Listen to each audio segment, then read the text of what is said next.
Hello, everyone, and welcome to my channel. Wishing you all a very happy new year. Well, let's start 2026 on a creative note with love, sparkle, and a touch of fun. Interactive cards are one of my favorite styles. They're engaging, thoughtful, and easier to make than you might think. In today's video, I'll walk you through a simple interactive card design that's perfect for spreading joy this year. I'll be using a brand new die set from Cat Scrappiness today, the magical heart shaker die from their latest Love is in the Air release.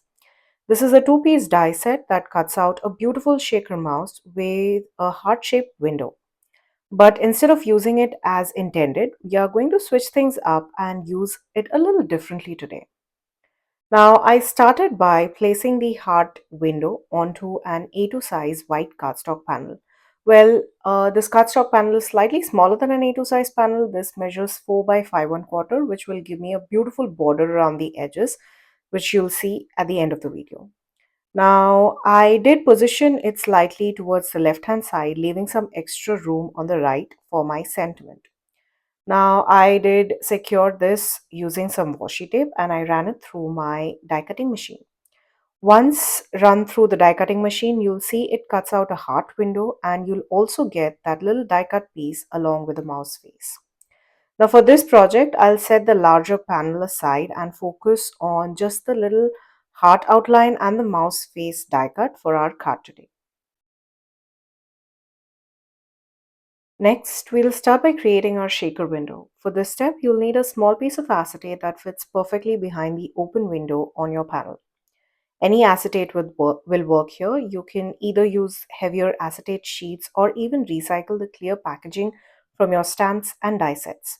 Just make sure it can be securely adhered to the back of the window. Now, while I love using liquid glue when it comes to adhering acetate to cardstock, I prefer double-sided tape. Anytime you're working with acetate or plastic, a strong double-sided tape or adhesive is a better choice over liquid glue. This helps prevent any glue from seeping out and showing through the clear window, which would be visible on your finished card. Now to attach it, I added double-sided tape along all four sides of the die-cut window and then placed the acetate panel directly over it, pressing it down firmly to secure everything in place. Always make sure your acetate piece is slightly larger than your die-cut window. You don't want any of those sequences or shaker mix or glitter escaping from the window once your card is finished. Now with that done, our shaker window is ready. Before turning this into a shaker pocket, I like to stamp my sentiment. It's much easier to do this step while the panel is still flat and before adding any of the foam tape. Now for my sentiment, I'm using the Queenie the Quokka stamp set, which has some adorable images along with some really fun sentiments. I chose the one that reads, "Some days call for extra sparkle," which I felt was perfect for today's project. To stamp the sentiment, I place my panel onto my Altenew stamp wheel and using a grid transparency sheet, I lined up the sentiment, making sure it's perfectly aligned to the panel. I then stamped the sentiment with Persifine Onyx Black ink, which is a beautiful crisp black ink. I stamped it twice to get a nice solid impression. Now, since this Versafine Onyx Black ink is a pigment ink, you could absolutely heat emboss it for some extra shine. But for this card, I decided to keep things simple and leave the sentiment just as is, since we will be adding a lot of shine and sparkle inside the shaker window. Now that our front panel is finished, we can move on to the panel that will sit behind the shaker window. For this, I am using another panel that measures 4 by 5 1/4 inches. I wanted to add some beautiful pink tones behind the window, so I used a mix of soft pinks and deeper rosy shades to create an ombre effect. And don't worry about making the blending absolutely perfect here. It may look a little splotchy at first, and that's actually intentional. I love how slightly uneven and incomplete blending gives the background a more organic, natural feel once everything comes together. As I'm ink blending, I like to keep going back and forth between this background panel and my card front panel, just to double check that I have enough color showing through the window. Now this step really helps you to see how the finished design will come together and prevents you from adding too much or too little ink in certain areas. Now since the shaker window is positioned to the left hand side of the card front, there's no need to ink blend on the entire background panel. You only need to focus on the areas that will actually be visible through the window opening. This not only saves time, but it also helps keep colors more intentional and controlled while still giving you that soft blended look behind the shaker window. Once I was completely satisfied with how the ink blending looked, I moved this panel over to my splatter box.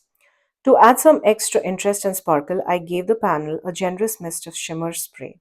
This step really brings the background to life, catching the light beautifully and adding a subtle shine to the background. I'm going to set this background panel aside and let it dry completely while we work on creating our shaker window. To build the shaker pocket, I like to use foam tape. If you prefer a shaker that has more movement and extra depth, you can absolutely double up your foam tape for that added dimension. For this card though, I decided to stick with just a single layer. I made sure to place the foam tape all the way around the window opening, sealing it well so that the shaker elements stay contained within the window and don't travel around the entire card front. For my shaker bits, I chose this beautiful confetti sequin mix from Cat Scrappiness. It's called Glamour Girl Solid Confetti Sequins.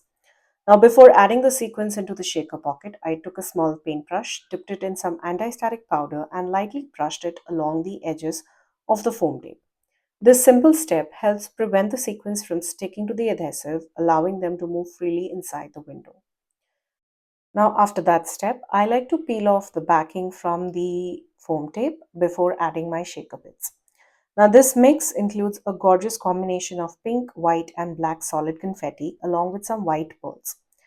Since I didn't want the white pearls in this particular shaker window, I went ahead and removed them and set them aside in a triangle tray so that I can save them for my future projects. Like I mentioned earlier, you can add as much or as little of the shaker mix inside the window as you like. It really depends on how much bulk or movement you prefer in your shakers. A lighter amount gives a softer shake, while adding more creates fuller, more dramatic look. Now, once I was happy with the amount of sequins inside the window, I made sure to remove any stray pieces that may have stuck to the foam tape. Then I carefully placed the ink blended panel that we created over the top to seal the shaker window. I pressed firmly along the edges and around the window opening, making sure everything is securely sealed so none of the shaker bits can escape once the card is finished. I absolutely love how easy and straightforward this card was to create. Interactive cards can sometimes feel intimidating, but with just a few simple steps, you can end up with such beautiful eye catching results. For this card, instead of using the white mouse face die cut that we already had, I chose a black one. I felt it added a striking contrast to the overall design and really helped tie everything together. The black coordinates perfectly with our stamped sentiment and even the black confetti inside the shaker window, giving the card a bold, dramatic look that really pops. I adhered this die cut using some liquid glue directly onto our window.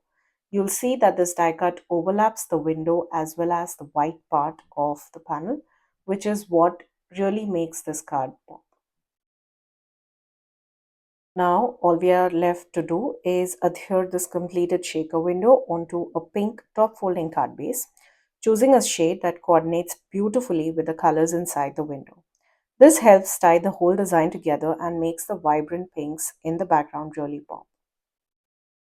And that's it. Our interactive shaker card is complete, and I just love how this turned out.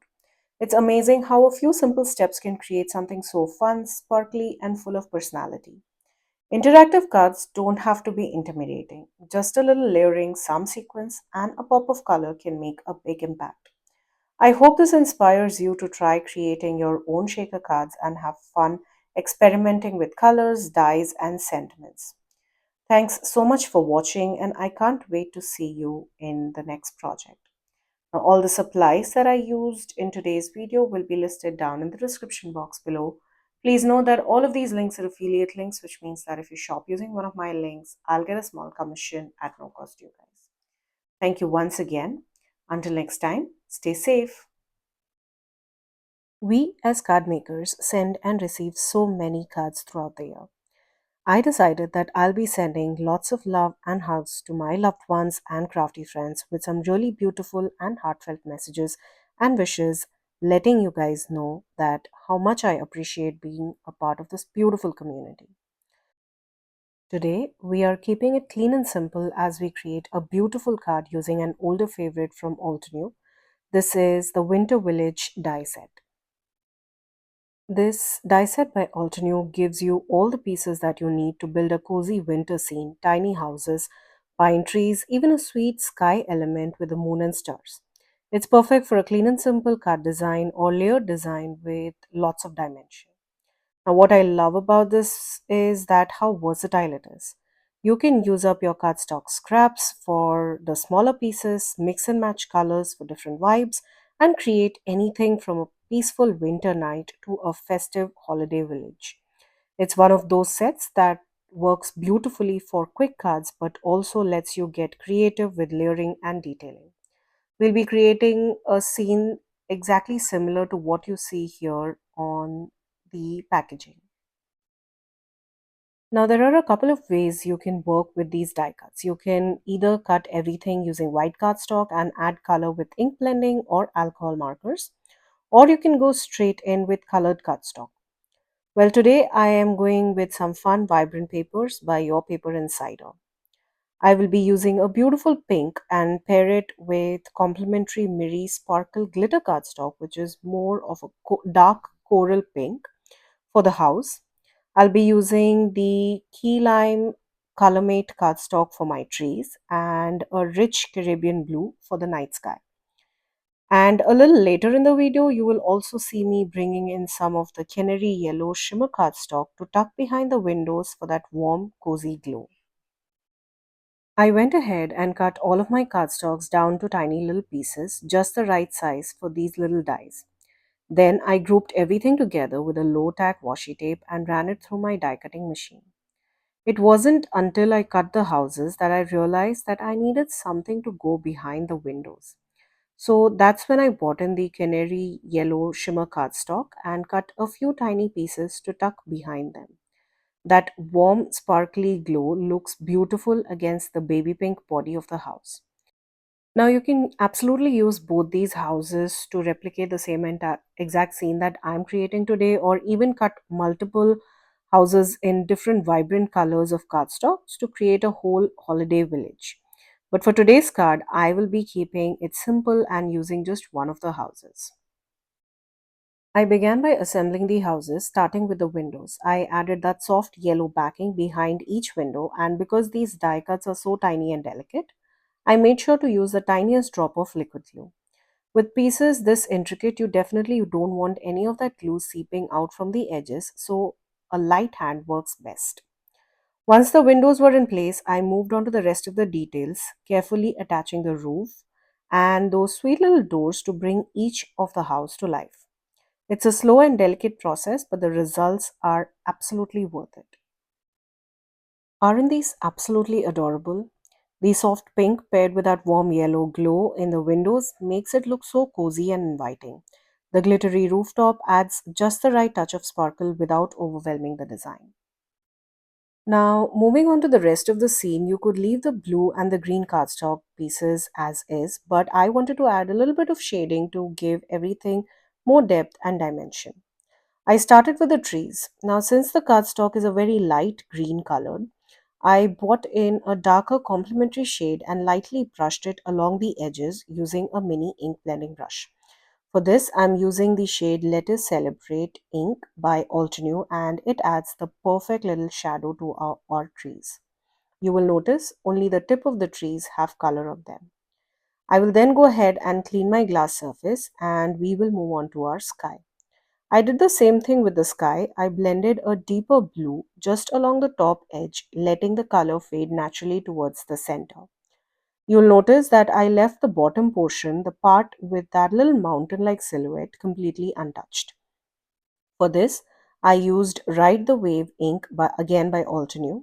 This small bit of shading really helps the whole design come to life. I absolutely love using my glass mat for any kind of ink blending. As you could see, it makes cleaning between the colors so easy. You can wipe it down in seconds and there's no leftover ink to be worried about. It really keeps your work surface neat, especially when you're working with multiple shades like we did with the trees and sky. Now that all of our focal points are ready, it's time to add a little bit of extra magic to the sky. I started with a very light mist of silver shimmer spray. I kept it subtle because I wanted it to feel like a soft, sparkly, starry night rather than a heavy, glittery effect. Of course, you could go bolder if you prefer, but for this card, that gentle shimmer gives just the right touch of elegance. Once that was dried, I added a snowy effect using the Altenew Pure White spray. Now, instead of spraying directly, I carefully remove the cap and tap the nozzle over the dark blue night sky. This creates tiny, delicate splatters that look just like snow falling softly over our village.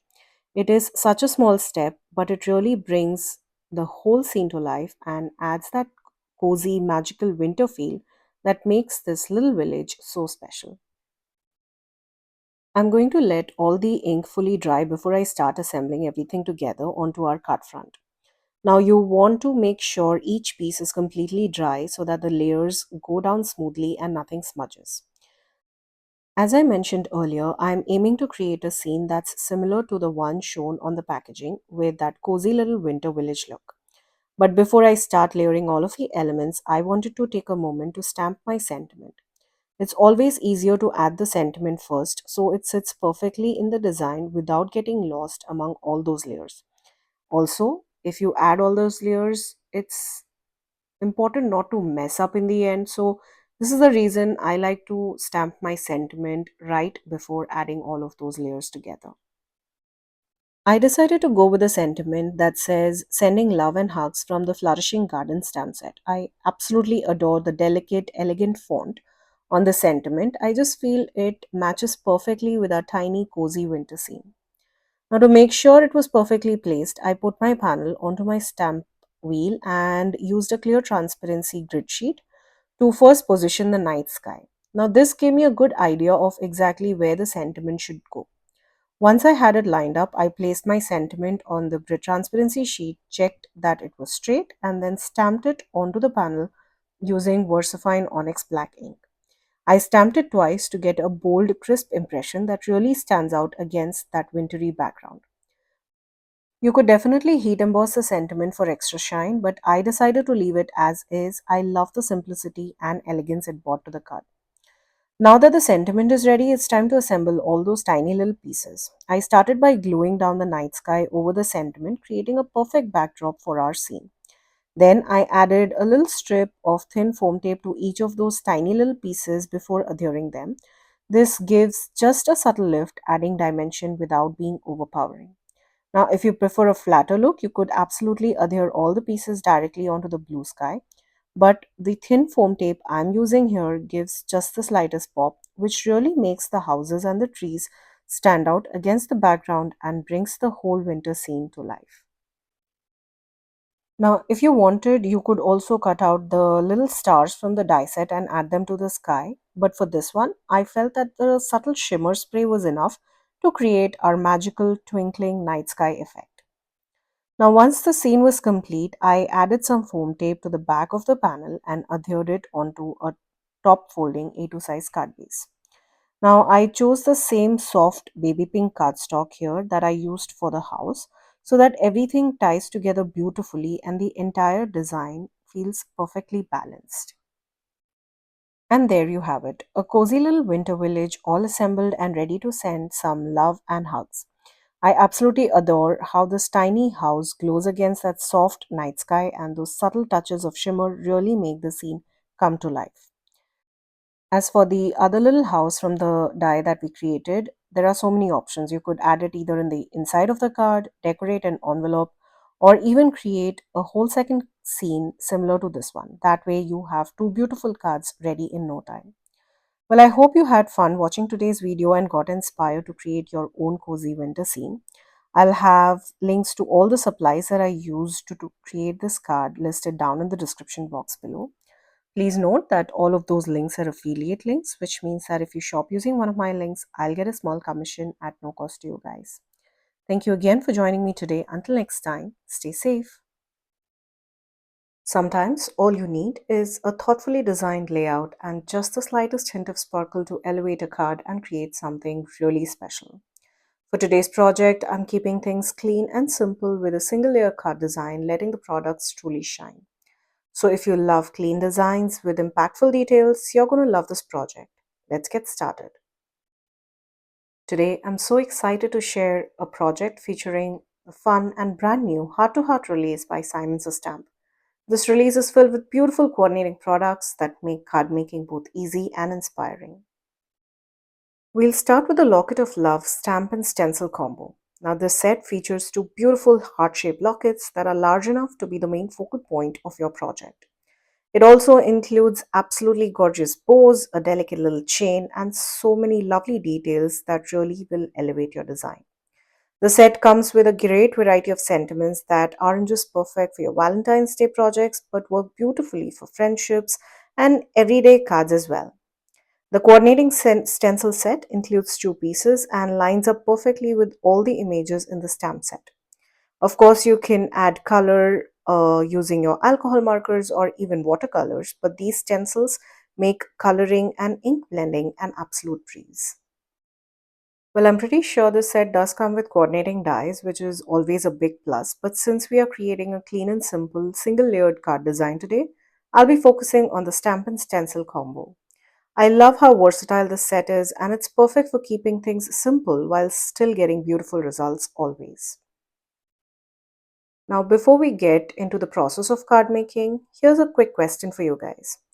Do you enjoy using coordinating products like stamps and stencils to make coloring easy, or do you prefer coloring directly onto stamped images with your alcohol markers or watercolors or even pencil colors? Do let me know in the comments below.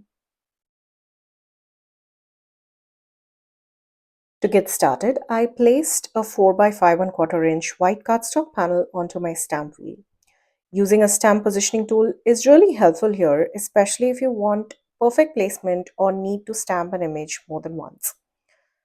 I positioned one of the heart lockets from the stamp set along with the chain onto the panel first, just to play along with the layout and make sure everything fits nicely within the panel before committing to the design. This little step can save you a lot of time later. Now, I decided to stamp these images separately and then I started with a large heart locket since that's going to be the main focal point of the card. Working from the largest image first also helps keep the design balanced and gives you more flexibility when adding smaller elements later. Now for stamping, I'm using my Altenew Jet Black ink. This is a dye ink, which is a great choice when you plan to do ink blending later because it won't smear or react with the blending process. A quick tip here, make sure your cardstock is completely dry before moving on to the ink blending, just to avoid any accidental smudging. You could also stamp your images with pigment inks like VersaFine Onyx Black ink and heat emboss them to give that beautiful glossy and raised look using clear embossing powder. That's a great option if you want more texture or shine, but for today's project, I kept things very clean and simple, flat, so I decided to stick with the dye ink instead. I did stamp the image twice to get that really crisp, solid impression, and that's another reason why a stamp wheel or any kind of stamp platform is so handy. Now that we're done with the main focal point, which is the heart locket, it's time to move on and stamp the chain. Now, I made sure that the end of the chain lined up perfectly with the center of the heart just to keep everything looking balanced and intentional. Taking a few extra seconds here to check the alignment really makes a big difference in the final design. Once I was happy with the placement, I went ahead and stamped the chain using the same dye ink. Keeping the ink consistent really helps everything look cohesive, and again, using a stamp positioning tool makes this step super easy and stress-free. We can now remove our panel from the ultra sticky mat. For that, I like to use a pokey tool or any fine tip tool and gently lift the panel from one corner. Then I slowly peel it away from the mat. Doing this nice and gently helps prevent the cardstock from tearing or warping, especially when you're working with lighter weight cardstock. Next, I grabbed another ultra sticky mat which I already placed on my glass mat and positioned my panel right on top of it. Then we can place our stencil directly over the heart image. I like to use little post-it notes to cover the edges of the stencil and any open areas I don't want to get ink on. This keeps everything neat and ensures that the color stays exactly where I want it to. You could also use some masking tapes if you'd like, but I like to use these little post it notes because I feel that makes things a lot more easy and easy to peel out or even reposition.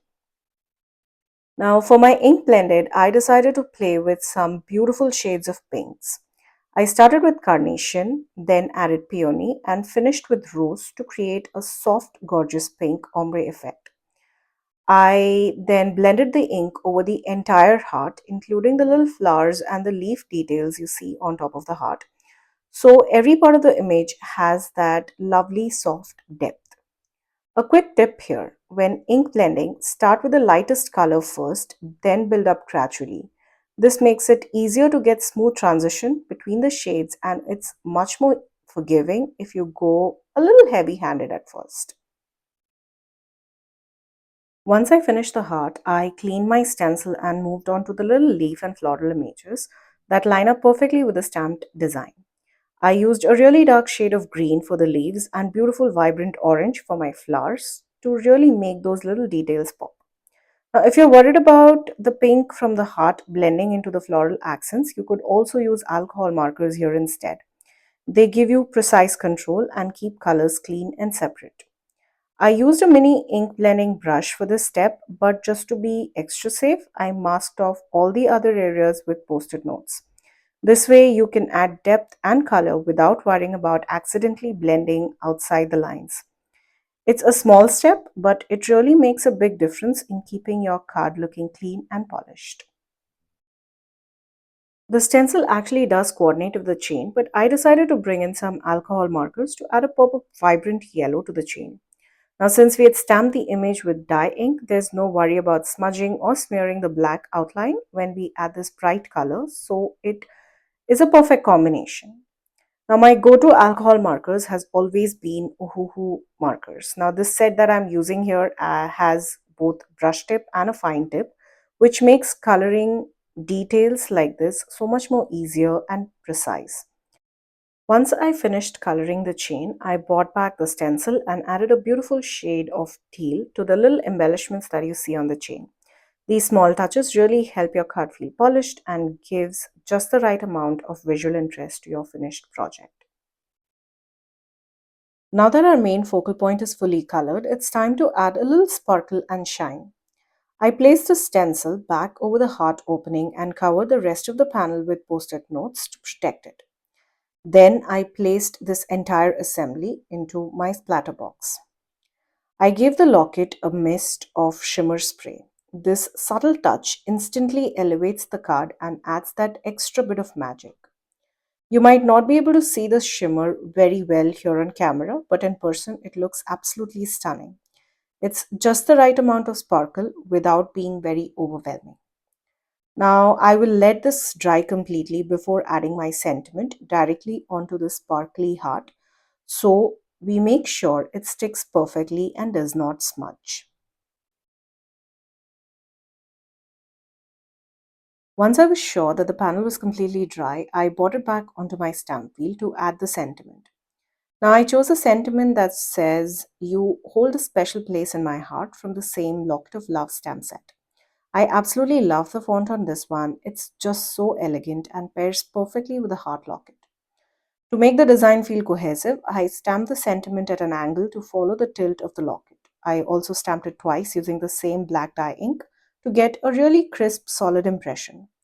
Stamping it twice like this is a little trick I always use when I want my sentiments to really pop and look professional. Next, I adhere the panel onto a light pink card base to match the soft pink shades in the heart locket. It really helps tie the whole design together. Now, to add a little extra sparkle and fun, I placed some sequins on either side of the locket. I originally planned to use the Joyful Moments sequin mix from Simon's Stamp, which has these beautiful iridescent pastel tones. But for this card, I wanted something a bit more vibrant, so I grabbed another set, which is the Party Sequin Mix. It's one of the older ones, and well, it's not sold anymore, but don't worry, I'll link a few of my other favorite solid pink sequin mixes in the description box below so you can get a similar look. I picked out some of the vibrant pinks from the mix and adhered them in odd numbers using liquid glue. This small trick really makes the arrangement feel balanced and visually appealing. Well, and with that, our clean and simple single layered card featuring the Locket of Love stamp and stencil combo is all finished.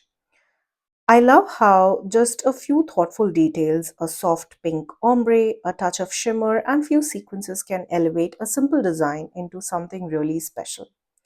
I hope this project inspires you to try clean designs with subtle sparkle in your own card making. Don't forget to let me know in the comments, do you love using coordinating products like stamps and stencils, or do you prefer coloring directly onto your stamped images? I can't wait to hear your thoughts. Also, I will be sure to link all the supplies that I used for today's video down in the description box below.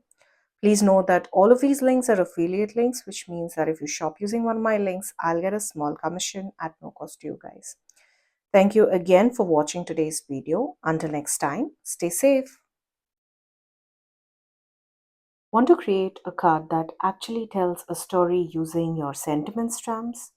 Well, I've got you. Today I'm playing with a fun new sentiment stamp set called the Label Slides Love and Friendship Stamp, which is part of the brand new Heart to Heart release by Simon's Stamp.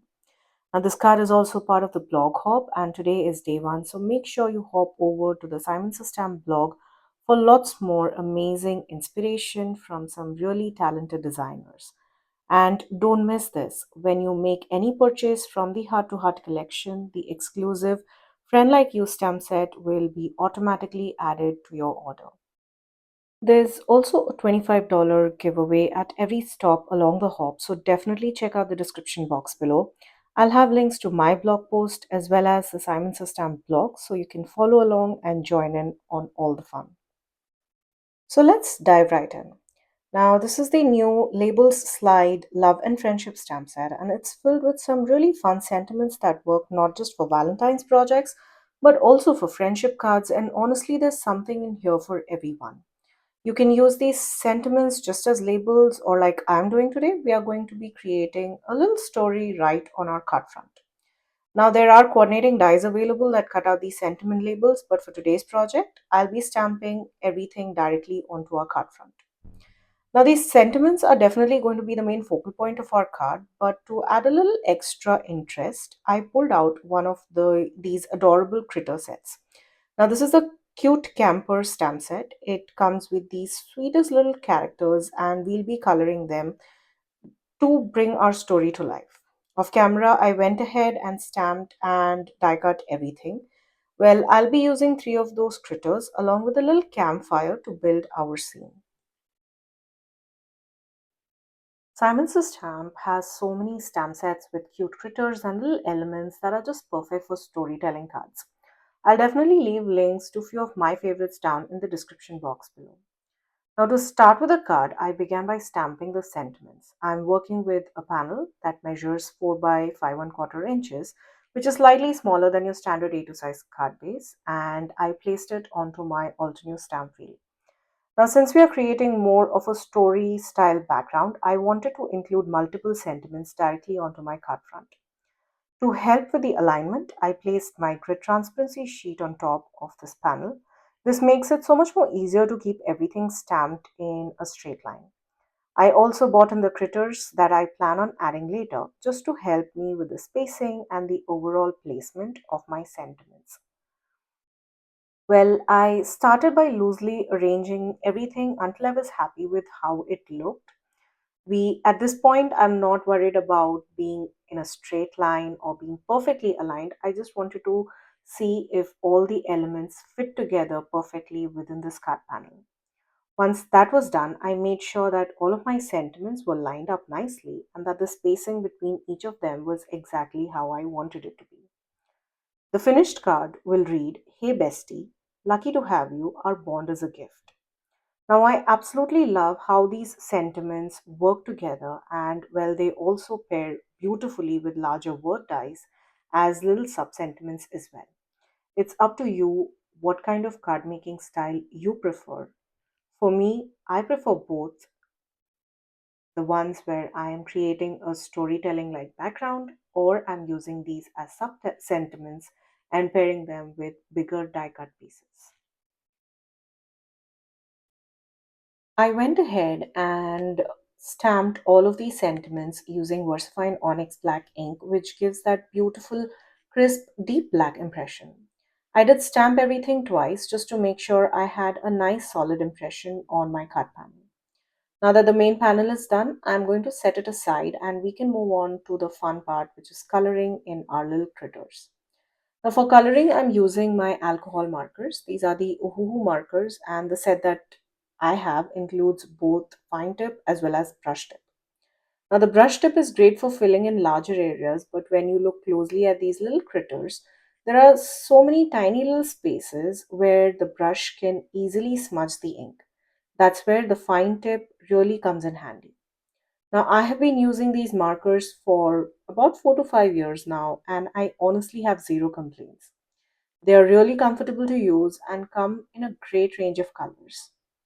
Of course, you could also use watercolors or pencil colors, but personally, I prefer alcohol markers. I just feel more comfortable and confident coloring with them compared to using pencils or watercoloring. Now, I kept my coloring very simple, nothing fancy here.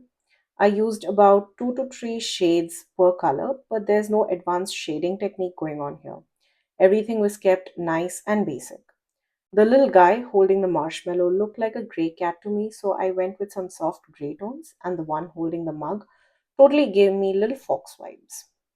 Now, let me know in the comments below, do you like to stamp, color, and then die cut? Or are you like me, where you prefer stamp, die cut, and then color? Well, I've had few too many moments where the dies didn't line up perfectly and ended up ruining a beautifully colored image. So now I always die cut first and color afterwards just to avoid any mistake. I just can't get over how cute these little critters turned out. I mean, look at those tiny little pink blush dots on their cheeks. Aren't they just the sweetest little things? They really bring so much more personality to this card. Well, I brought them back to my stamped panel, and at first I thought I'd just stick them directly onto this panel as is. But then I decided that this panel could use a little bit of background color to give the scene some depth. So I did some soft ink blending, starting with a gentle green at the bottom of the ground, and then blended in some navy blue up top, and gave it a touch of black at the very top to hint at a night sky. Now, I kept the blending light and subtle because the real focus of this card is the story, the sentiments, and those adorable little critters. I didn't want to overpower them with heavy background colors. This soft, minimal blending keeps the card looking clean, fresh, and very much my style, which is simple but charming. Now, for the green, I used Perfection shade from the Positively Saturated Ink collection, and for the sky, I went with Twilight. Now, to add a little extra depth at top, I took whatever black ink was left on my blending brush and lightly tapped it along the edges, just enough to suggest the night sky without making it too dark. If you wanted, you could also add some splatters to mimic tiny stars in the sky, but for this card, I decided to keep it simple and let the soft blended look shine. I really love how subtle this background is, and it complements perfectly with the story that we are creating on the card. It gives the critters a little place to live and make the sentiments pop even more. It's such a simple step, but it really brings the whole scene together. Now, since the sentiments were stamped directly onto the card front, I went ahead and added a little foam tape behind each of those colored critters. That slight lift gives the images just the touch of dimension against the flat sentiment, which adds a really charming pop to the card front. Now, these foam circles are super thin, so the finished card won't feel bulky at all. I went ahead and arranged each of those pieces as we planned in the beginning of the video before all the stamping was done. Now, After adhering all of these little critters and our sentiment is in place, all that is left to do is mount the panel onto a card base. I'm using a top folding A2 size card base and I attach the panel with a bit more foam tape to give it that nice lifted look. Before we call this card finished, I wanted to add a few finishing touches to really bring the card front together. First, using my tree square ruler and a black gel pen, I added three tiny black dots next to the sentiments. Now, these dots help to create a sense of continuity between the sentiments, almost like they are one big connected phrase across the card. It's such a small detail, but it really helps tie everything together visually. Now, once I had my dots in place, next I grabbed my white gel pen to add some highlights and tiny dots on the critters and the little campfire. These subtle details make a big difference. They give the critters a bit more life and dimension and add just enough sparkle to make the scene feel complete. It's amazing how these tiny little touches can elevate the entire card and make it look more polished and finished. And that's it. Our little story card is all finished, and I absolutely love how it turned out. From the sweet sentiments to adorable critters and that soft blended background, every little detail comes together to create a charming, heartfelt card. I hope this video inspires you to create your own story cards using sentiment stamps and fun little characters. You don't need complicated techniques to make something truly special. Now, if you enjoyed this tutorial, don't forget to like, comment, and subscribe, and be sure to check out the links in the description for all the stamps, dies, and the supplies that I used in today's video. Please note that all of these links are affiliate links, which means that if you shop using one of my links, I'll get a small commission at no cost to you guys. Thank you again for joining me today. Until next time, stay safe. Do you have sentiment dies that are large enough to really shine as the main focal point of your card? Well, today I'm using one that's perfect, even without the shadow layer. It still takes center stage. We'll be creating a gorgeous night sky, complete with shooting stars, a glowing moon, and a sparkling sentiment that says, Love you to the moon and back. Let's dive in and make something magical. Today I'm using the Love You to the Moon and Back craft dies by Cat Scrappiness. Now, this set includes a large sentiment die, a crescent moon, and a full moon, perfect for creating a night sky scene. We also have a few little stars which we will be adding to our scene. The shadow layer on the sentiment gives dimension, making the sentiment really pop, but we will not be using that for our card today. The moon shapes let you build a dreamy, starry background. It's ideal for adding a sparkling focal point to your card. Now, before we move on to die cutting all our elements, I wanted to start by working on my background. For this, I've chosen a gorgeous Caribbean blue cardstock, such a bright, beautiful shade that's going to act as a perfect base for our night sky. Of course, you could also start with plain white cardstock and build up your color from scratch, but I find it that having a base color already in place makes blending multiple shades so much more easier and gives a richer, deeper result. Now, to bring our night sky to life, I'll be using a mix of blues, violets, indigos, and even just a hint of black. I'm not going for a perfectly smooth blend. In fact, I want it to look a little splotchy and organic, like a real sky full of subtle variations. The inks I'm using here includes shades from the Simon Says Positively Saturated Ink Collection and a few shades from Altenew. Don't worry about trying to get everything perfect. This step is all about experimenting, having fun with the colors, and creating a dreamy, magical background for our scene. For my ink blending today, I love using this magnetic glass mat by Glassboard Studio and I absolutely love it. The surface is so smooth that the ink glides effortlessly across the paper, giving a flawless blend every time. I don't have to be worried about contamination between the lighter and the darker shades on my brush, which makes layering colors so much more easier. You just have to wipe between each layer. Cleanup is a breeze, a quick wipe, and it's ready for your next project or your next color. It really makes the whole blending process so much more enjoyable. For blending, I'm using a mix of my Altenew large blending brushes and smaller blending brushes. Also, you see that paw-like tool there, that is the Simon's Stamp Positively Everything tool, which holds my ink pads in place while I ink blend.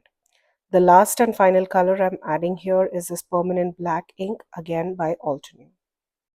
Well, what's a starry night sky without a little shine and sparkle, right? So once I'm finished with my ink blending, I move the panel over to my splatter box to start adding some shimmer. I started with a generous spritz of shimmer spray across the entire panel. You'll notice that the paper might warp a little with all that spray. That's completely normal, and don't worry, it'll flatten out beautifully once everything dries. Now, I did have a generous amount of this shimmer spray all over the panel. After that was done, I wanted to add subtle gold accents to really make our stars pop. For my stars, I decided to use the Distress Spritz Spray in the shade Fossilized Amber. Now, here is when my paper has started warping a lot because there's a lot of shimmer spray applied to this. Now, for the fossilized amber, instead of spraying it directly, I removed the nozzle and gently tapped some heavy droplets of that beautiful gold shimmer all over the panel. This creates a more controlled and organic effect, almost like tiny glowing stars scattered across the night sky. I love how these two layers of shimmer and the overall sparkle plus that golden accent give the background so much more depth and dimension. Once all this splattering is done, I set the panel aside to dry completely while we shift our attention to the focal point of the card, which is the sentiment along with the little crescent moon and the stars. This is where all the magic comes together, and I can't wait to show you how it look layered on top of this beautiful sparkling night sky. For my crescent moon, I'm using white glitter cardstock again by Your Paper Insider. You could absolutely use plain white cardstock if you prefer, but I thought why not add a little sparkle to our moon and make it shine along with our starry background. I decided to leave the moon stark white with no additional shading, keeping it clean and crisp. That said, if you'd like to add a bit more depth, you could bring in a very light gray from your stash and ink blend it along the edges of the crescent, just a soft touch to give it some subtle dimension. Now, when it comes to the sentiment, I really wanted to tie in all that beautiful sparkle from our background. So I went with the silver holographic micro mosaic cardstock. I just love that detailed shimmery pattern on this paper. It catches the lights in such a magical way. It instantly adds that wow factor, making the sentiment the true focal point of our card that coordinates beautifully with the glittery moon and the starry sky behind it. This combination of sparkle in both the background and the focal point elements really brings the whole scene together and gives the card that special celestial feel. I went ahead and die cut all of our sentiments, and I also cut the sentiments once again from smooth black cardstock.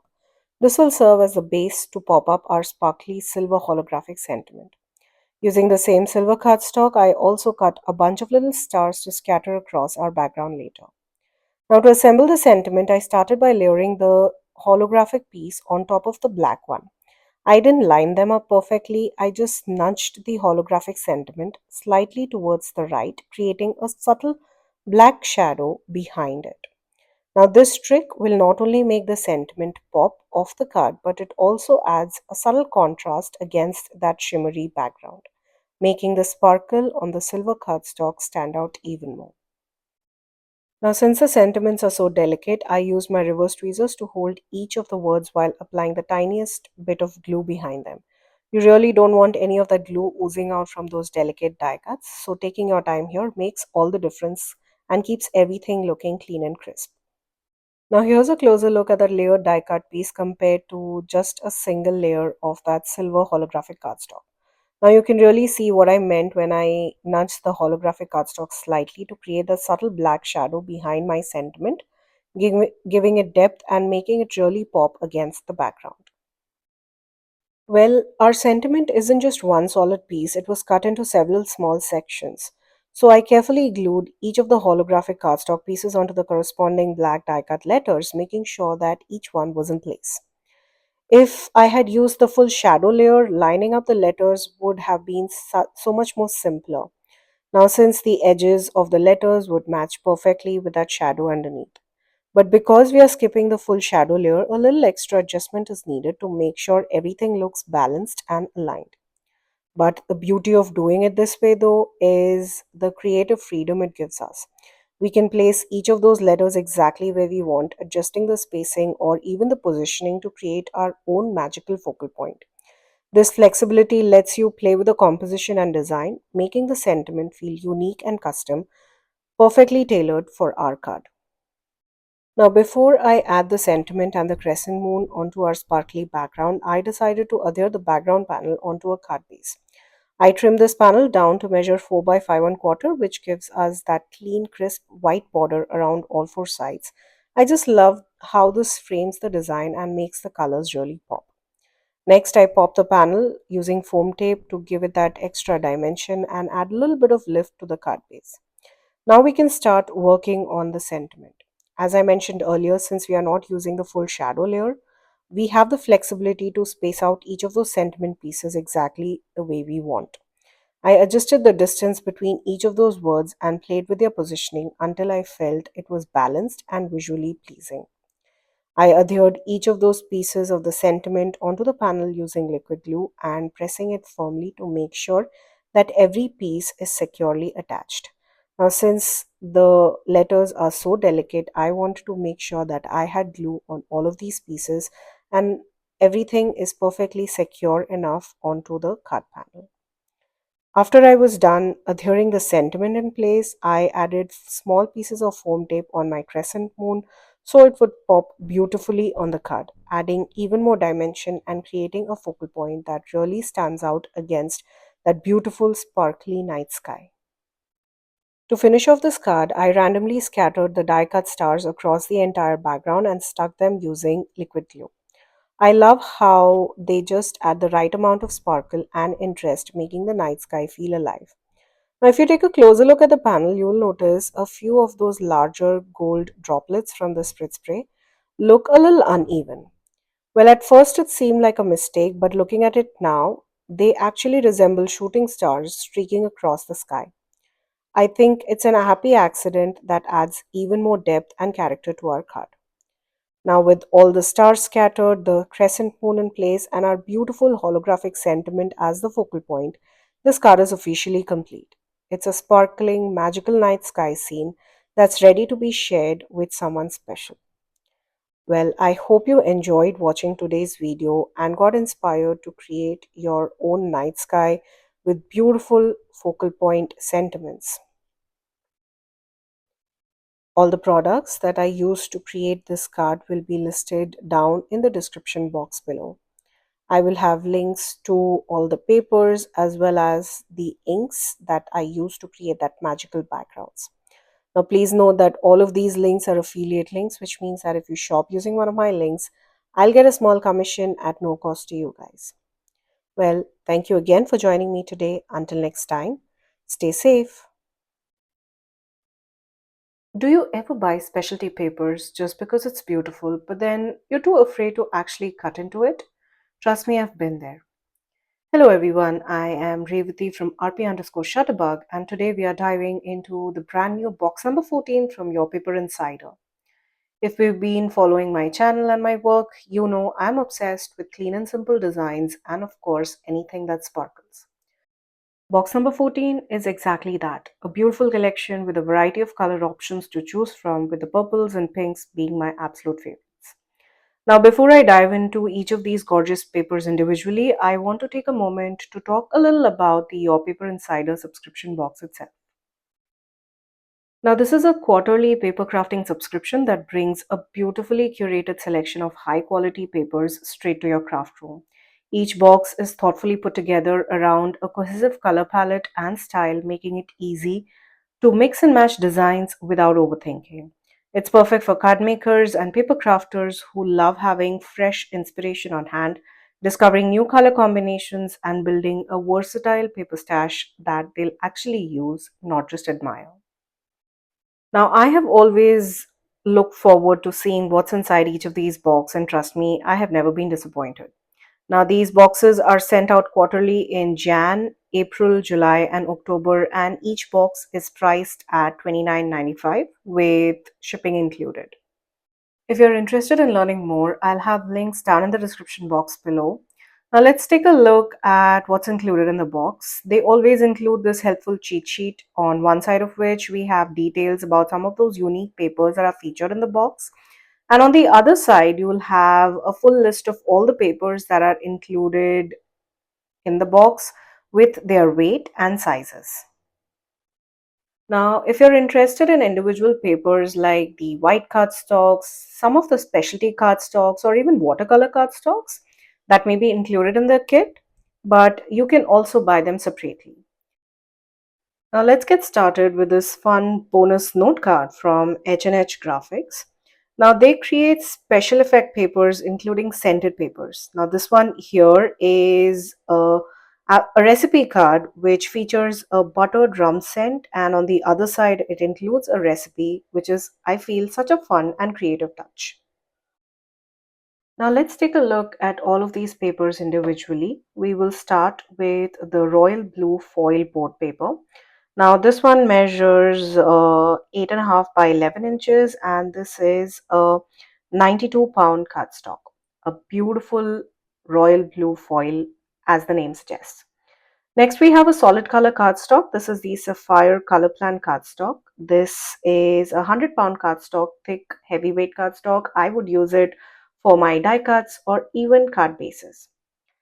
Now, if you've been following my Your Paper Insider unboxings or any cards that I create using these papers, you know that these Thai Unuru papers are my absolute favorite. This one here looks white on camera, but is actually baby blue Thai Unuru paper, a very delicate feather-like paper. Moving on to the next set of blue, we have the Blue Moon cocktail paper with that absolutely gorgeous shine and shimmer on both sides. Next, we have this dark blue curious skin. Well, it does look black, but it's a very dark blue, darker than your usual navy blue. This is a very soft and smooth texture. It does not have any detailed or hard fiber-like texture on this, and I love the feel of it. Moving on to some cool tones, we have the white hemp flower tissue. This one again measures 8.5 by 11 inches, but the sizes may vary. This is a waterproof rayon paper with an absolutely gorgeous detail.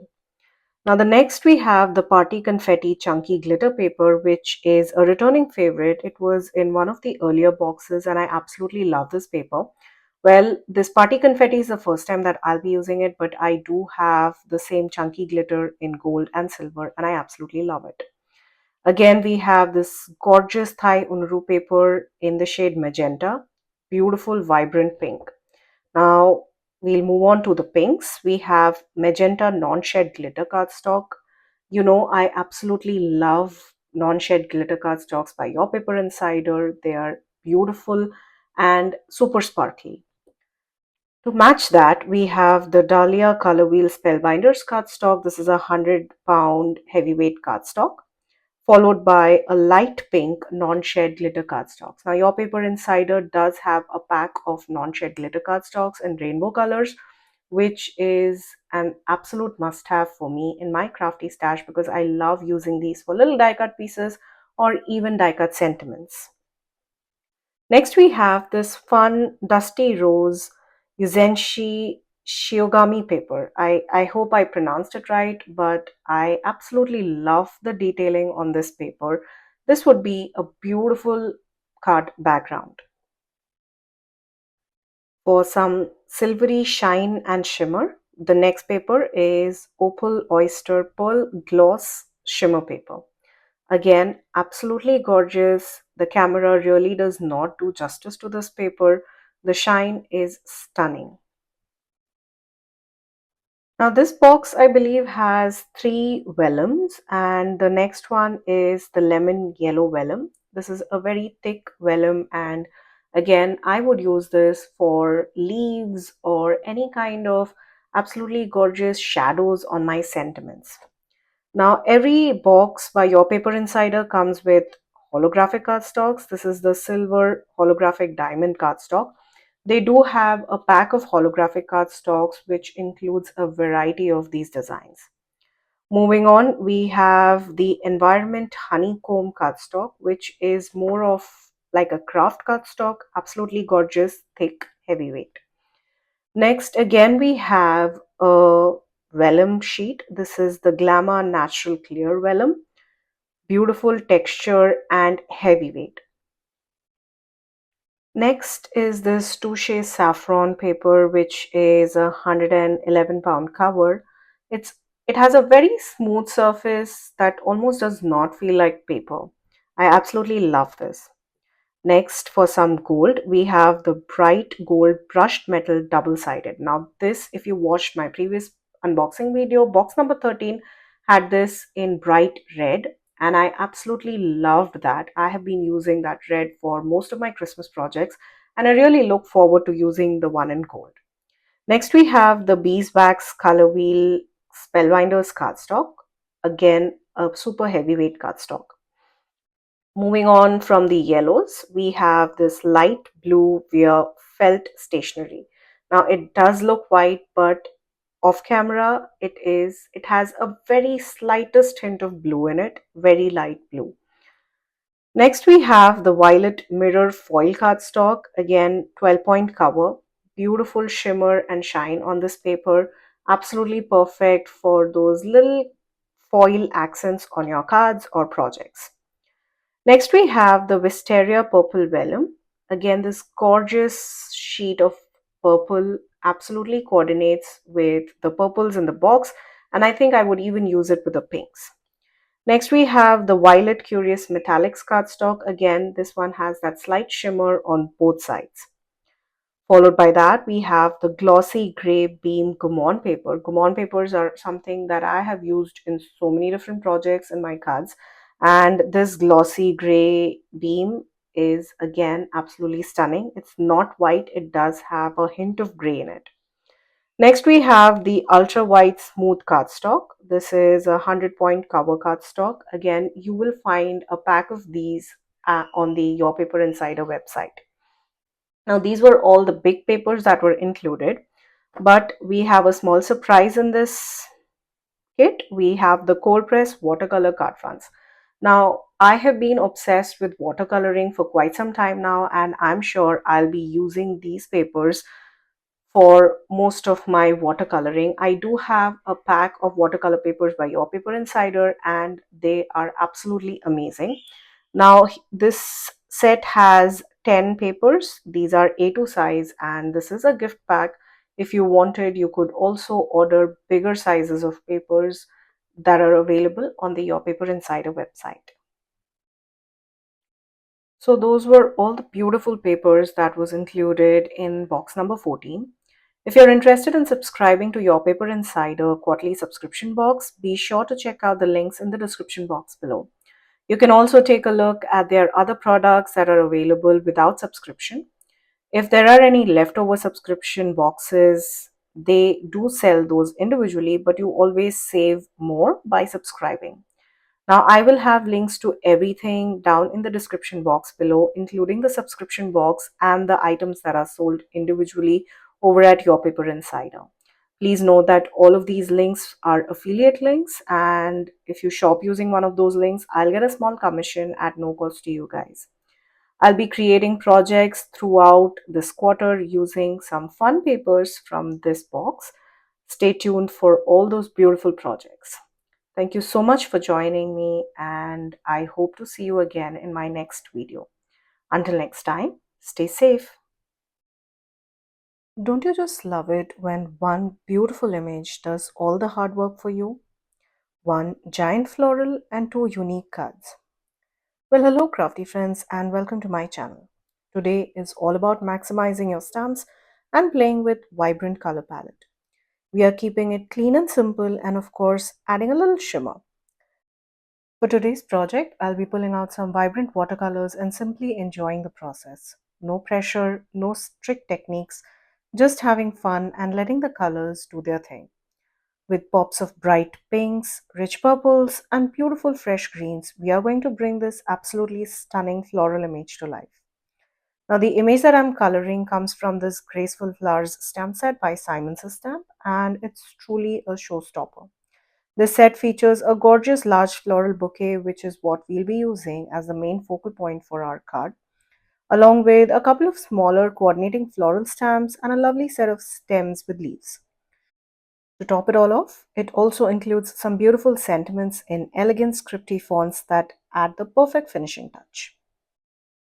I'll start by stamping the image onto a watercolor panel.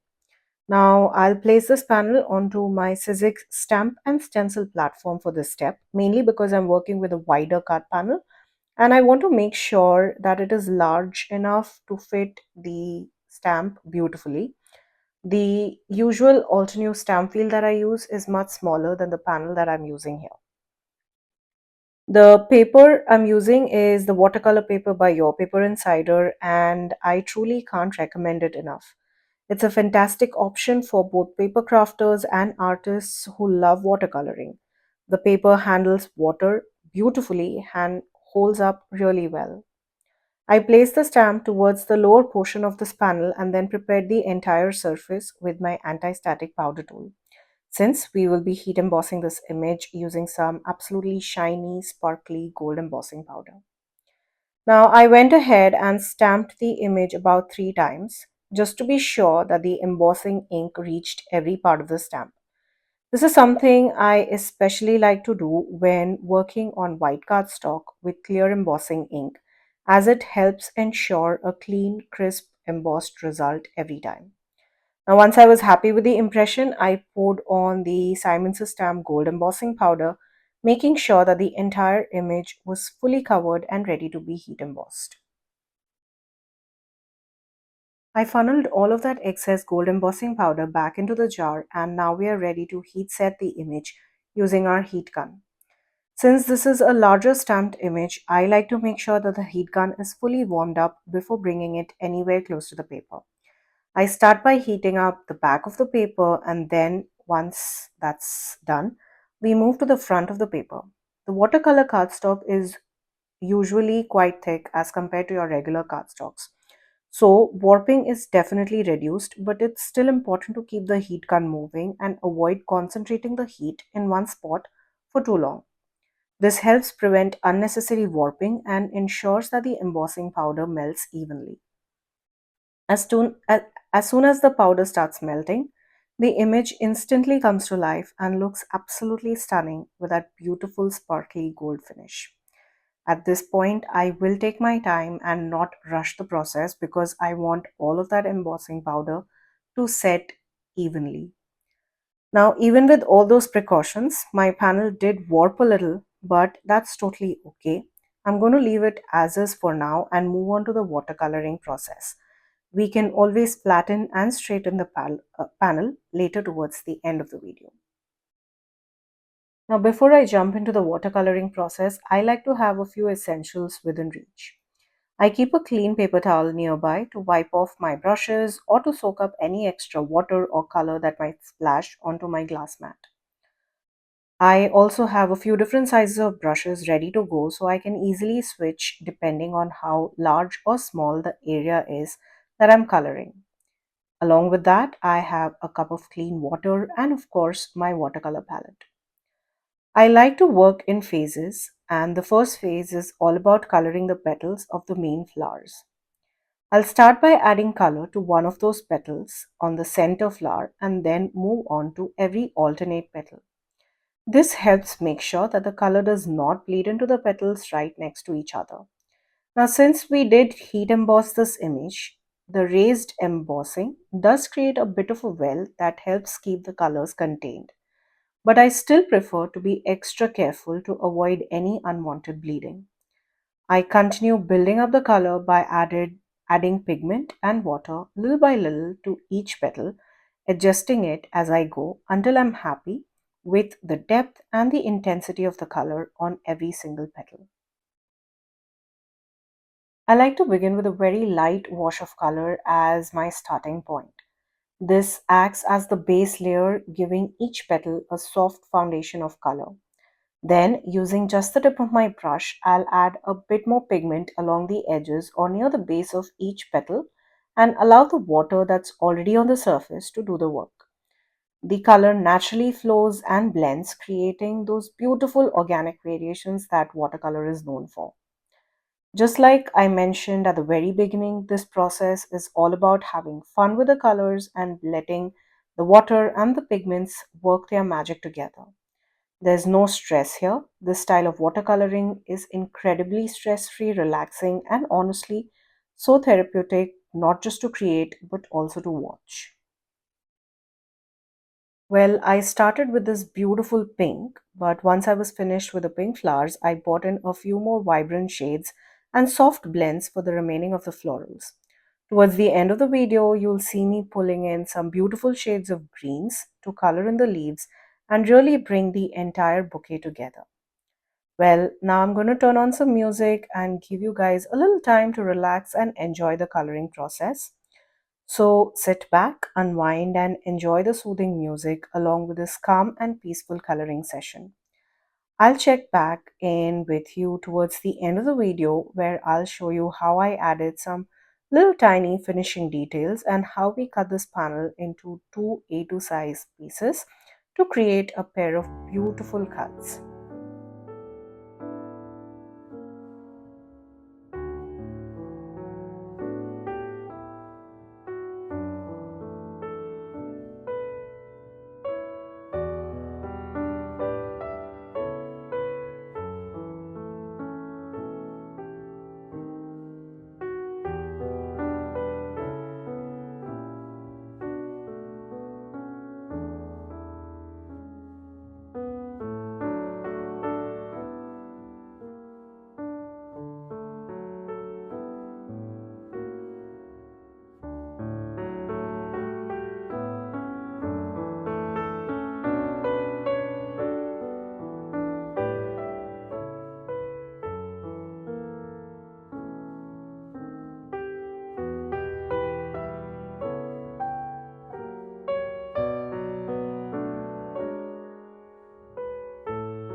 Once I finished with all the coloring, I set the panels aside to dry completely before cutting it down into two pieces measuring 4 by 5 and quarter inches each. I then heat embossed birthday sentiments in gold directly over the floral panels and added a few touches of gold sequins from This Calls for Confetti for a little extra sparkle. Now, to finish off the cards, I mounted each of those panels onto green card bases, which perfectly tie together with the green foliage from the watercolor images. And just like that, we have two beautiful cards created from one single image. Well, thank you so much for being so patient with me and for relaxing with me all the way to the end of the video. I'll have links to all the supplies that I used to create these cards listed in the description box below. Please note that all of these links are affiliate links, which means that if you shop using one of my links, I'll get a small commission at no cost to you guys. Thank you again for joining me today. Until next time, stay safe. If you've ever struggled with shaker cards feeling flat or getting jammed, stick around because we are changing the game today. I'm sharing a card that's literally bursting with love and sparkle, and the best part, it's surprisingly easy to recreate. Today we are using the brand new Heart of Plenty die by Simon Says to create a window shaker card that looks incredibly intricate but comes together effortlessly. And wait until you see the hidden trick I use to make sure those tiny sequins never get stuck in those delicate corners. Now this die will beautifully cut out a ornate heart design with lots of open space and delicate interior details. Now, I absolutely love how beautiful this is. It's a single die, it's super easy to use with any of your standard die cutting machine. And this is the perfect size to be a focal point on your card front. Or in our case today, I will be creating a shaker window that really showcases the sparkle and the dimension of that intricate design on the die. What I love most about this kind of design is that you get high-end detail looks with minimal effort, no layering 10 different pieces or tiny cuts that are hard to line up. And when paired with foam tape and acetate, that open pattern makes a shaker pop and draws the eye right to all that beautiful movement. I started by die cutting an A2 size white cardstock panel. We have the window ready, and here you'll see me pop out all the little die cut pieces from our main die cut focal point. I started by cutting an A2 size panel from white cardstock and die cutting the heart window right at the top center. Now, once the window was cut, I carefully popped out all the extra pieces from the delicate heart focal point. For now, I set the delicate, intricate die cut aside and we'll move on to working on our card front, which now has that beautiful open heart window. Before adhering any acetate or foam tape to the back, I decided to stamp my sentiment first. I placed the panel onto my stamp wheel and stamped the sentiment that says "With Love" from the new Locket of Love stamp set. I absolutely love the font on the sentiment. It's clean, elegant, and timeless. I stamped it along the lower right hand corner of the heart window using my Alt New crisp black ink. Now that our card front is ready, let's move on to creating the window for our shaker card. I have a small piece of acetate that I'll be adhering to the back of the window, but before doing that, I'm layering some double-sided adhesive around the opening. Now, whenever I'm working with plastic or acetate, I prefer using double-sided adhesive instead of liquid glue. Acetate has such a slippery surface that the liquid glue can easily seep out around the edges, and I like to keep everything as clean as possible. Double sided tape or even a tape runner works perfectly for this step. Now, once the adhesive is in place, I peel off the backing and carefully adhere the acetate to the back of the panel, making sure it fully covers the window opening. Now, if you're a beginner card maker, make sure your adhesive completely frames the window with no gaps. Even a tiny opening can let your shaker bits escape later. I also like to press the acetate down gently with a bone folder or even with my fingertips to make sure that it is fully sealed. Next, I'm adding foam tape all the way around the window, making sure to cover every portion of that opening. This creates a well for our shaker elements, so when the card stands upright, all those shaker bits stay inside the window instead of sliding down to the bottom of the card. I'm using just a single layer of foam tape here, which gives plenty of room for movement, but if you love extra dimension and lots of sparkle, you can absolutely double up the foam tape to create a deeper shaker well. Now that our card front with the heart window is ready, the next step is to create a background panel that will sit behind the window. And for that, I chose a beautiful light pink shade of cardstock. Now, initially, I had planned to keep it simple and leave the soft baby pink color as is, but I decided to add a subtle ombre effect instead. I used a deeper shade of pink. This is rose from the positively saturated ink line to add a subtle ombre effect here. I used a very light hand to gently ink blend just along the right hand corner of the window opening to add a little extra depth and interest. Since we'll be adding that delicate die cut heart to this window, I'm keeping the background fairly clean and letting the ombre shine on its own. But if it was a plain window design, this would definitely be a perfect spot to stamp a sentiment or add a little focal point image to the background panel as well. The next step is the fun part, adding all those beautiful, shiny, sparkly shaker bits into the window. Now, here's a quick tip that I like to follow personally is to remove all the backing from the foam tape before adding your sequins. This makes the process less messy as compared to trying to remove the backing after you add the shaker bits because there are chances that those bits might get stuck to the foam tape. Now I'm using a mix of sequins that will add gorgeous shine and movement to the finished card. You can definitely add as much or as little you like, depending on how full you want your shaker to feel. Now before sealing the window with that background panel, make sure all the sequins are sitting inside the window opening and none of them is stuck on the foam tape. This step is key for smooth shaker movement. Once everything looks good, I seal the window using our beautiful pink ink blended ombre background panel and our shaker window is absolutely ready. Before adhering the shaker panel to my card, I like to give it a good shake a few times. This step is really important because it helps me double check that everything is fully sealed and that there's no gaps where any of those shaker bits can accidentally spill out of the window later on. It also gives me a chance to make sure that the sequins are moving freely inside the shaker. Now we are going to bring back the delicate heart die cut that we set aside earlier in the beginning of the video.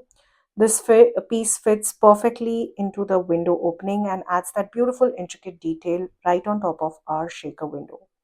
Now, even though I usually avoid using liquid glue when working with acetate, this is one situation where liquid glue adhesive actually works best. I am using my Barely Art liquid glue and applying the tiniest dots with fine tip point, focusing only on the solid portions of that delicate die cut. A little goes a long way here. To make this step easier, I'm holding the die cut with my reverse tweezers, which gives me much better control and prevents bending or damaging those tiny little details. Once the glue is applied, I carefully place the heart into the open window and gently tap it in place, making sure it's properly aligned. I also take a moment to check that none of the glue seeps out from behind the die cut, thereby keeping the window clean and crystal clear. And with that, our shaker window card front is finally ready. The last step is simply adhering the finished panel onto a top folding A2 size card base. For my card base, I chose the same light pink cardstock to keep everything cohesive and soft. Now, since we already added foam tape around the window to create depth for the shaker, I decided to glue the panel directly onto my card base rather than adding more foam tape. This keeps the card neat and allows the shaker window to sit perfectly without any extra bulk. And well, here it is, our finished shaker window card. Look at how those sequins catch the light and add movement inside the delicate heart window. It's so sparkly and full of light. And I just love how that ombre background peeks through and complements the soft pink cardstock. This card looks intricate and stunning, but as you've seen, it's actually quite simple to recreate once you know the little tricks like layering your foam tape and using tweezers for those delicate die cut pieces. I hope this tutorial inspires you to try your own shaker cards, experiment with colors, and add a little sparkle to your projects as well. Now, I will be sure to link all the supplies that I used to create this card down in the description box below.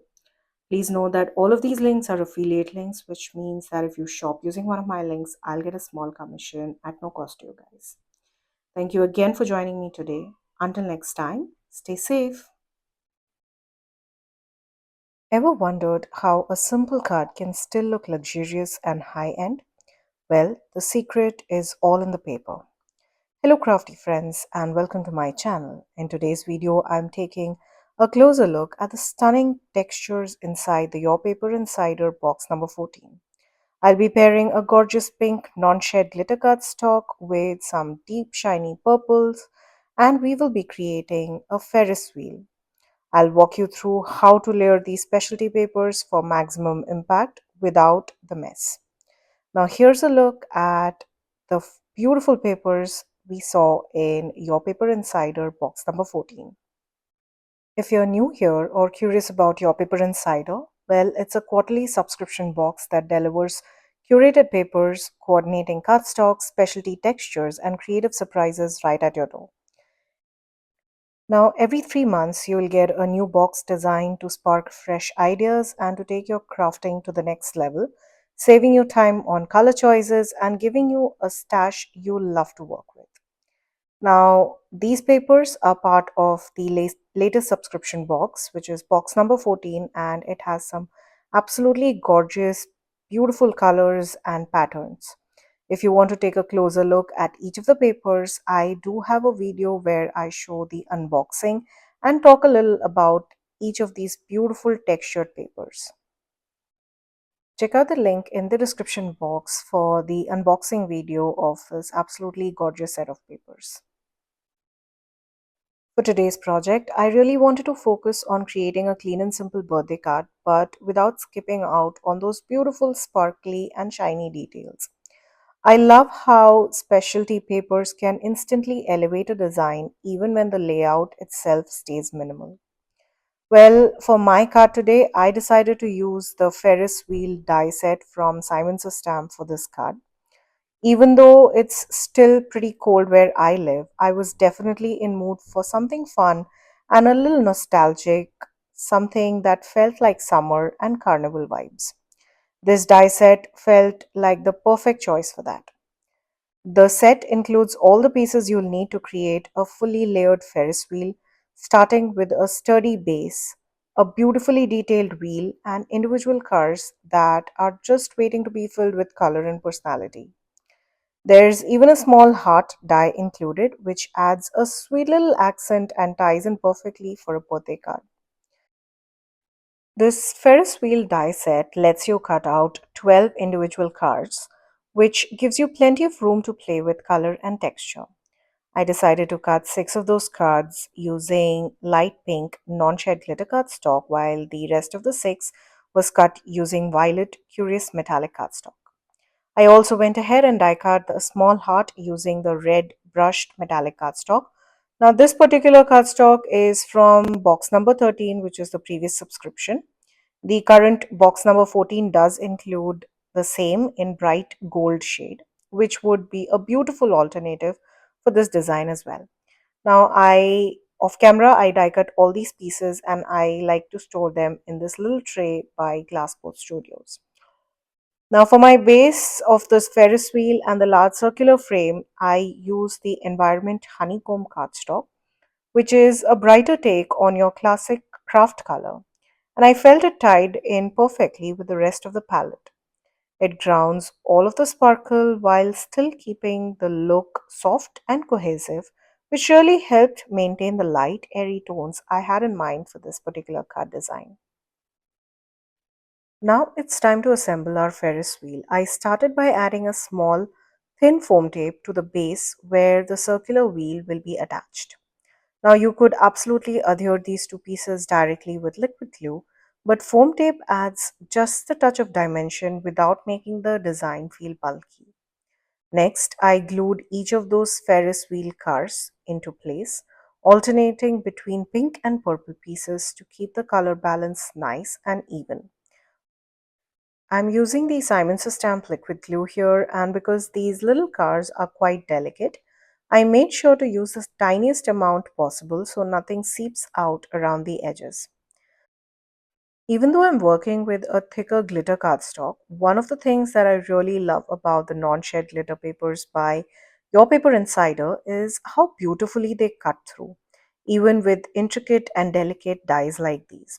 Now, if you ever find that detailed die doesn't cut cleanly on your first pass, I recommend running it through your die cutting machine a couple of times until you get a crisp, clean result. Since these die cut pieces are quite tiny, I like to hold them using my reverse tweezers. This makes placement so much easier and more precise compared to trying to work with my fingers, especially when dealing with delicate details like this one. Now, once my main focal point was finished, it was time to choose a background. I wanted to keep the design very clean and simple using soft light tones, so I went with the Opal Oyster Pearl Gloss Shimmer paper. Now, this paper has the most beautiful high gloss shine to it, truly stunning in real life. The camera honestly does not do justice, and it's easily one of my favorite papers in the collection. To add a bit of a subtle interest to the background, I die cut this panel using the Simon's Stamp 82 postage die, which gives that lovely scalloped postage stamp style edge. It adds texture and detail without taking away from the focal point. Now, instead of adhering the Ferris wheel directly onto the background, I added thin strips of foam tape behind the entire die cut piece. This step did take a little extra time, but the added dimension really helps the Ferris wheel stand out, and finished result was absolutely worth all the effort. It's now time to work on the sentiment, and for this card I chose the modern scrapbook stamp set. I absolutely love this set. Just look at how beautiful these sentiments are.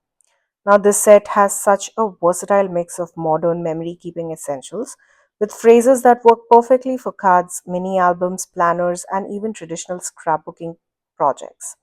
Now, for this card, I selected two sentiments. The main sentiment reads Best Moment Ever, and I paired it with a smaller sub sentiment that says Hope your birthday is one to remember. I stamped both these sentiments onto black cardstock and heat embossed them using white embossing powder, which creates a bold, high contrast look against that beautiful background. Now, this stamp set does come with coordinating die set, which was included as part of one of Simon's card kits. I used the coordinating die to cut out the main sentiment, which says "Best Moment Ever," and then cut two additional pieces of cardstock to layer behind it. This gives the sentiment a bit of a lift and helps it to stand out on the card. You could definitely use foam tape behind the sentiments to give it a pop or dimension, but for delicate sentiment strips like these, I prefer adding additional layer of cardstock to give it a stronger hold and better stability. I layered each of those layers using liquid glue, and then we can place it on the center of our Ferris wheel. I did glue my little red heart on the center of the Ferris wheel and layered the sentiment right below it. I absolutely love the bright red heart layered right at the center of the Ferris wheel. That pop of red definitely adds the perfect touch of contrast and really stands out against the soft pastel tones of all the other elements on the card front, helping draw the eye right to the center of the design. Next, I went ahead and adhered my smaller sub sentiment, which I die cut using a label die. Just like I did for my main sentiment, I did cut two extra layers of the same label shape to stack behind it, adding a subtle dimension and keeping the look cohesive with the rest of the design. Since there's already quite a bit of dimension on both the focal point and the sentiment strips, I decided to adhere the entire card front directly onto a light purple card base using liquid glue. This keeps everything balanced without adding any extra bulk. And with that, my very clean and simple birthday card is complete. I love how the soft pastels, sparkling papers, and that little pop of red came together to create this fun, cheerful design. I hope you enjoyed watching today's video and got inspired. I'll be sure to leave links of all the products that I used to create this project down in the description box below. Please note that all of these links are affiliate links, which means that if you shop using one of my links, I'll get a small commission at no cost to you guys. Thank you again for joining me today. Until next time, stay safe. Stop scrolling and take a deep breath with me. Ever wish for a creative escape that's actually relaxing? Well, today we are ditching the stress and the perfect techniques to create a stunning framed memory, something that looks like a masterpiece but feels like pure play. Hello everyone, I'm Revati and welcome to my crafty space. Today we are not making a card. We are creating a beautiful framed keepsake using vibrant colors, gorgeous stamped images, and some delicate die cut florals. This is a real time coloring session, so there's no rush, no fancy rules. Whether you're a seasoned crafter or just love the feel of a paintbrush in your hand, this video is all about slowing down and enjoying the process. So grab your favorite drink, get cozy, and let's get crafty. One of my favorite floral collections to talk about is the Altenews Craft Your Life project kit Magnificent Magnolias. This all in one kit is truly magnificent. It brings together beautifully illustrated magnolia branches, layered floral elements, and elegant accents so you can create art that feels timeless and sophisticated without a ton of effort. It comes with that gorgeous stamp set with tons of sentiments that you could create so many beautiful different cards, and also coordinating dies which not only cut out our beautiful florals but also those big bold sentiments. This is a kind of collection that's perfect for relaxed, creative sessions like what we are planning to do today, whether you're coloring loose, building layered blossoms, or just soaking up the joy of color and composition. I placed a 5 by 7 watercolor panel onto my stamp wheel, and instead of centering the image, I decided to stamp the large magnolia branch along the longer edges of the panel, diagonally opposite from each other. This creates a really beautiful balanced frame for the painting. Now I stamp the images using a pigment ink which works perfectly with watercolors and gives me enough time to move the color around without any harsh lines. At this stage, you could absolutely take things in a different direction. Add some clear embossing powder over the pigment ink for a subtle, shiny embossed look, or even stamp in a very light ink and go for a no line coloring technique. But today I wanted to keep things simple. My main goal was to relax, enjoy the process, and just have fun playing with these beautiful watercolors. Before I removed this panel from my stamp wheel, I went ahead and stamped a sentiment right in the center. I grabbed my grid transparency sheet to help with the placement and stamped my sentiment that reads, "You are a beautiful person inside and out." Since I had already decided to frame this entire space with florals, that sentiment felt like the perfect finishing touch for the center. Now for the fun part, coloring this absolutely gorgeous stamped image. I'm using an old favorite of mine. This is the Altenew watercolor brush markers, and today I'm reaching out for the Spring Garden set, which has some beautiful, bright, and vibrant colors. Now, if you're new to watercoloring, a little tip here: start with just a few colors. You really don't need the entire set on your table. Now, since this image includes branches and leaves, I'm sticking to a yellow, a couple of shades of browns, and a few greens to keep things simple and cohesive. I also have a container of water and a few paintbrushes in different sizes and paper towel nearby. Another beginner tip: always keep that paper towel handy. It's perfect for lifting excess water or softening an area if the color feels too intense. With these watercolor brush markers, you can color directly onto the paper, but if you are just starting out, try adding color lightly and build it up slowly. I like to use a clean, damp paintbrush to pull the color out. This helps distribute the pigment evenly and gives you much more control, especially if you're still getting comfortable with watercoloring. Remember, there's no right or wrong way here. Take your time, enjoy the process, and let the colors do their thing. At this point, I'm going to put on some music and let you enjoy the watercoloring process. Feel free to sit back, relax, and just watch the colors come together. I'll be back once I'm done coloring these stamped images, and then we'll move on to coloring our die cut florals together. So definitely keep watching. Before I step aside, I just wanted to give a quick shout out to all the new Instagram Reel Hop that's happening right now. I'm sharing a reel there with a few clips from this video. The theme of the hop is Watercolor Daydream, where we are celebrating everything about watercolors from soft washes and vibrant blends to those dreamy flowing hues. I've included a link to the hop down in the description box below so you can easily check it out.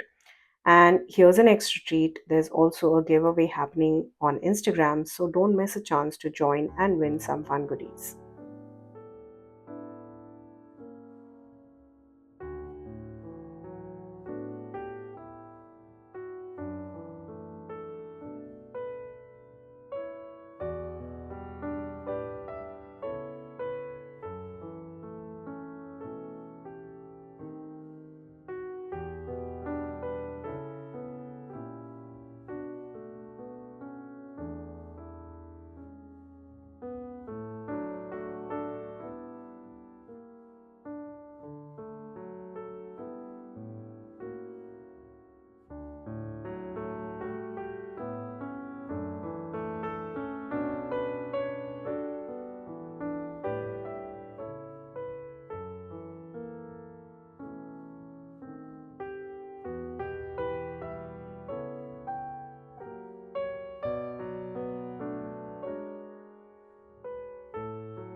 And just like that, we have a beautifully colored background. You could absolutely stop right here and leave this as is without adding any flowers, and it would still look lovely. But I wanted to show you how coloring a die cut piece can actually be much more easier and lot more playful than working with these intricate stamped images. In fact, I'm going to share a technique that's perfect if you're just starting out on your watercolor journey. I have these magnolia flowers that I die cut using coordinating die sets, and instead of separating all of the pieces, I'm going to leave them attached to the paper. This is one of my favorite tips, especially for beginners, because this technique makes coloring so much more easier and more manageable, especially when you're working with those detailed floral shapes. You don't have to worry about the tiny pieces moving around, and it gives you so much more control. For my color palette, I wanted a soft pink on my flowers with the slightest hint of yellow. Another beginner tip, start with your lightest color first. I am adding a very gentle touch of yellow right along the edges of my petals. Now, since these are watercolor brush markers, the pigment is already very fluid and moves beautifully with water, unlike a pan or tube watercolor that needs a bit more of mixing and diluting. Once the yellow is down, I go on with a brighter pink on the other half of the petal, diagonally opposite to where we have applied our yellows. Try not to overthink the placement here. Just let the color sit naturally on the paper and you can always soften or move it later on. That's the beauty of working with these absolutely wonderful watercolors. Now, once we have our pinks, all we need to do is grab a clean paintbrush dipped in water and gently pull the colors towards each other. This is where the magic happens. Let the watercolors and the water do the work for you. You will see the pink and yellow blend together softly, creating a beautiful natural transition and even a brand new shade in between. And that's just one of the joys of watercolors. If at any point the color feels too strong, a quick beginner fix is to dry your brush slightly on paper towel and lift some color off. And if you want a deeper color, you can always come back in once everything is dry and add another layer. There's truly no right or wrong way to do this. Add more pigment or keep it light. It completely depends on your mood and the look you're going for. You can even let the petals dry fully before adding a second layer for more depth and dimension. This step is all about experimenting, playing with the color, and enjoying the process. I'm going to follow the same exact process for all the petals of all our flowers, starting with a touch of yellow on one end of each of those petals and pink on the opposite side, and then blending everything together with a clean paintbrush dipped in water. A little tip here, working the same way on every flower helps keep your colors consistent and makes the whole piece feel cohesive without needing to overthink each petal. Just take your time, work slowly, and let the water do the blending for you.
Well, if you know me, you know I can't resist a little sparkle. So once I'm finished coloring all the petals, well, yes, they might look a little splotchy at this stage, but don't worry, that's completely normal, especially when you're starting out with watercolors. The magic happens when we assemble them, and I promise the flowers turn up absolutely stunning.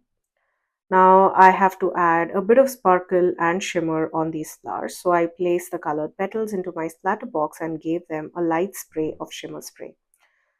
Always make sure your petals are completely dry before taking them out. This prevents any smudging and keeps the shimmer nice and even. Now, these die cut petals come with a small keyhole style opening, which makes layering them on top of each other so much more easier. I really like to use liquid glue for assembly because it gives a little wiggle room to adjust each layer and make sure that everything lines up perfectly. Start with the largest petals at the bottom and gradually work your way up to the smaller ones. This helps the flower look full and balanced without any gaps. You also have a layering guide on the packaging which you could follow. Once all the petals are layered and glued together, you will see just how gorgeous they turn out. The combination of our blended colors, the shimmer spray, and careful layering really brings these flowers to life, and it's one of the most satisfying parts of the process. Here's a closer look at one of those finished flowers. Isn't it absolutely stunning? These colors, the shimmer, the layering, it all comes together so beautifully. Now, all we have to do is carefully assemble the rest of the flowers in place on our panel. Take your time arranging them and play around a bit before gluing them down. This helps you balance the composition and get everything looking just right. Once they are all in place, we can pop our finished piece into the frame and see the magic come together. Well, I usually love adding some splatters to my backgrounds, but honestly, I completely forgot about it at this time. It wasn't until I framed the piece that I realized I had missed them. So here's a quick tip for you. You can easily create your own splatters using a black gel pen. Just draw few dots of different sizes and scatter them randomly around your image. It's a super simple way to add a little extra interest and texture without making the background too busy. And there you have it, a beautiful, clean, and simple framed memory that you can cherish forever. Sometimes the smallest touches make the biggest difference, and the best part is there's no right or wrong way to do it. Just have fun and enjoy with your creation. And that's a wrap on our beautiful framed memory. I hope you enjoyed this relaxing watercolor session as much as I did. If you love this, I want to let you know that I have a real time coloring series where you'll find even more inspiration, calm watercoloring sessions, and simple techniques to play with color at your own pace. I will leave a link to that series down in the description box below, along with links to all the supplies that I used to create this project so you can follow along and craft your own beautiful pieces. Please note that all of the links that I have are affiliate links, which means that if you shop using any of those links, I'll get a small commission at no cost to you guys. Thank you again for joining me today. I can't wait to see you in my next video for more creative, fun, and relaxing coloring.